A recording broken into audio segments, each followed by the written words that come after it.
Hi, I'm Olivia. You know those moments when everything shifts and nothing will ever be the same.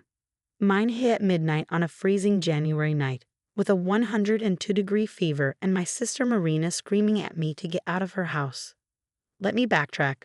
I was a second-year medical resident at Metro General, working grueling hours while battling an autoimmune condition that flared at the worst times. Marina, my older sister by 5 years, had offered me a place to stay until I got back on my feet. "What are sisters for?" she'd said, wrapping me in a hug. Back then, it felt like a lifeline. Funny how a new boyfriend changes things. "You can't kick me out. I can barely stand," I said, shivering on the couch, wrapped in the blanket Mom had knitted years ago. "Kyle's moving in tomorrow," Marina snapped. Her arms were crossed, her expression icy. "We need your room." Kyle, her boyfriend of 3 whole months, leaned casually against the wall, wearing a smirk that made my stomach churn. "You've had plenty of time to find your own place," she added. "We never discussed me moving out," I protested, my head pounding and vision swimming. "I'm paying rent." "About that," she interrupted, her tone dripping with mock sympathy. "The money you've been sending doesn't cover your share." It was a blatant lie. I had receipts for every payment. Thank God for my best friend Sophia's advice to document everything.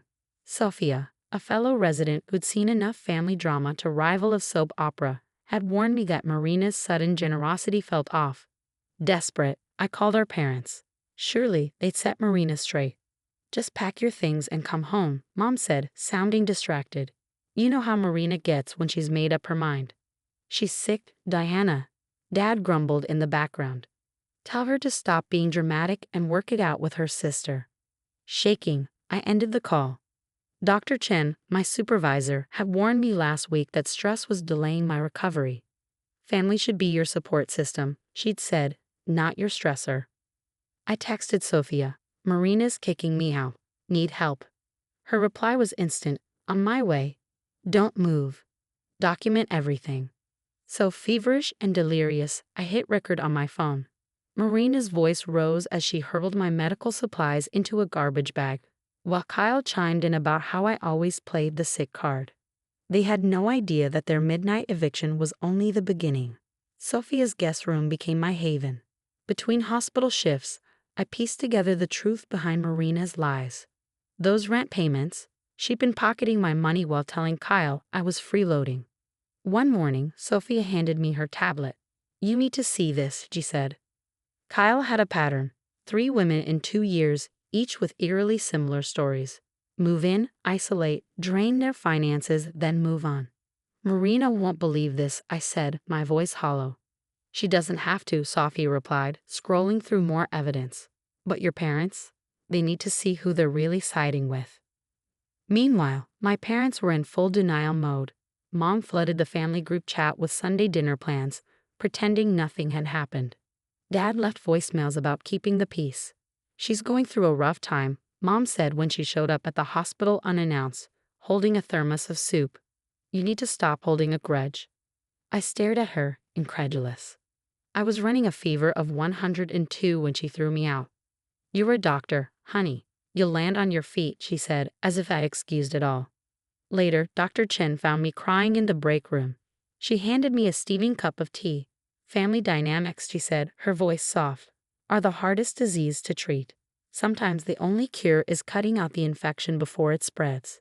She was right. Marina had begun spinning a web of lies, telling relatives I was unstable and prone to harassment. Our cousin Sarah called me one evening, her tone cautious. "Marina said you've been having breakdowns at work," Sarah ventured. I took a deep breath. "Actually, I've been documenting everything," I said, forwarding Sarah screenshots of my rent payments along with the midnight eviction video. I included Sophia's findings about Kyle's sketchy background and Marina's lies. The line went silent for a moment. Then Sarah spoke, her voice low. "You know she just got promoted, right? She's been telling everyone how Kyle helped her land the position." That was interesting. Kyle had claimed to be a business consultant, but Sophia's research showed his last legitimate job ended 3 years ago. Suddenly, the pieces were starting to form a picture. One Marina wouldn't want her prestigious law firm to see. "Your sister's reputation is everything to her," Sophia said later as we sifted through the evidence. Maybe it's time she learned about the consequences of throwing people away. I stared at yet another missed call from my parents. They'd chosen their side. Now it was time to choose mine. Make copies of everything, I told Sophia. We're going to need them. The push came during Marina's big moment, the annual law firm gala, where she was set to receive her promotion. Sophia's contact at the firm confirmed the story. Kyle had used his fake business connections to help Marina network her way up. Your sister's about to learn a lesson about due diligence, Sophia said, adjusting the neckline of my dress. As a client of the firm through the hospital, I had a legitimate invitation. Marina hadn't counted on that. I spotted my parents the moment I walked in. Mom went pale, and Dad suddenly found his shoes fascinating. Across the room, Marina was glowing under the spotlight, Kyle glued to her side, playing the devoted boyfriend. When she saw me, her smile vanished. "What are you doing here?" she hissed, pulling me aside. Her mask of composure was already cracking. "Supporting my sister's success," I said sweetly. "Isn't that what family does?" Kyle stepped forward, trying to puff up his chest. I turned to him, my smile razor sharp. "Actually, Kyle, I'd love to hear more about your consulting work. Especially with Bradbury Corp. Wasn't that right before they filed for bankruptcy?" His face turned an impressive shade of gray. Bradbury Corp. Wasn't just a random name. It was one of his previous scams. Marina's law firm was handling the bankruptcy case. "You need to leave," Marina said, her voice shaking. "You're just jealous of my success." "Success built on what?" I shot back. "Kyle's fake references or the money you stole from me?" The managing partner chose that exact moment to approach. "Olivia, Dr. Chen speaks highly of you. I didn't realize you were Marina's sister." Marina's grip on her champagne flute tightened as I smiled at him. "Oh, I have some fascinating family stories to share," I said, pulling out my phone, including a video of Marina illegally evicting me while I was severely ill and admitting to embezzling my rent payments. "You wouldn't dare," Marina hissed. "Try me." I turned to Kyle. "And those women from Bradbury Corp send their regards. They're very interested in your consulting ventures." The next 10 minutes were pure chaos. Kyle, proving himself every bit the coward Sophia's background check suggested, tried to slip out the door. Security intercepted him. He was already wanted for questioning in the Bradbury case. Marina's meltdown was spectacular, her screams echoing through the hall as guests filmed every second on their phones. Mom's attempts to intervene only worsened the situation. "Marina's behavior is just high spirits," Mom stammered, turning to the managing partner. "Olivia's always been sensitive." "Sensitive?" A familiar voice cut through the chaos. Dr. Chen had arrived, her gaze steely. "You mean the resident who handled a triple trauma case last week while managing a chronic illness? The one your daughter endangered by throwing her out in freezing weather?" The whispers began, spreading like wildfire through the crowd. Marina's carefully constructed facade crumbled. She'd built her reputation on lies, and tonight, every one of them was coming to light. Sometimes karma doesn't wait. Sometimes it just needs a little push. Marina's carefully crafted image dissolved like sugar in the rain. Dad finally looked up from his shoes, the dawning realization in his eyes. But it was far too late for damage control. Sometimes the best revenge isn't about what you do. It's letting the truth take its moment on stage. The aftermath unfolded faster than I could have imagined. Marina's promotion disappeared, just like Kyle, who bolted the moment the police started asking questions about his role in the Bradbury Corp scandal. Her law firm, desperate to distance itself from the fallout, graciously accepted her voluntary resignation. 2 weeks later, I was in the hospital cafeteria when Sophia joined me. "I thought you'd be celebrating," she said, watching me toy with my lunch. I showed her my phone, displaying the latest text from my mom. "You've ruined Marina's life." Sophia snorted. "You didn't ruin anything. Marina did this to herself. The fact that your parents can't see that tells you everything you need to know about moving forward." She was right. Marina had been forced to sell her house, the one she partly funded with my stolen rent money. Last I heard, she'd moved back in with our parents, who were now dealing with their own social exile. Word of how they enabled Marina's behavior had spread quickly among their circle of friends. During rounds, Dr. Chen mentioned casually, "Your mother tried to corner me in the parking lot." I froze. "What did she say?" "She suggested you'd overreacted." I told her the hospital has an excellent ethics board if she'd like to formally discuss the medical neglect of a vulnerable patient. That made me smile. My chosen family had only grown stronger. Sophia and I signed a lease together last week. Her spare room was now my home.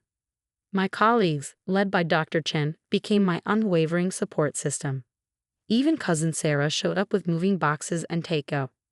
I found these in Marina's stuff, she said, handing me a stack of greeting cards.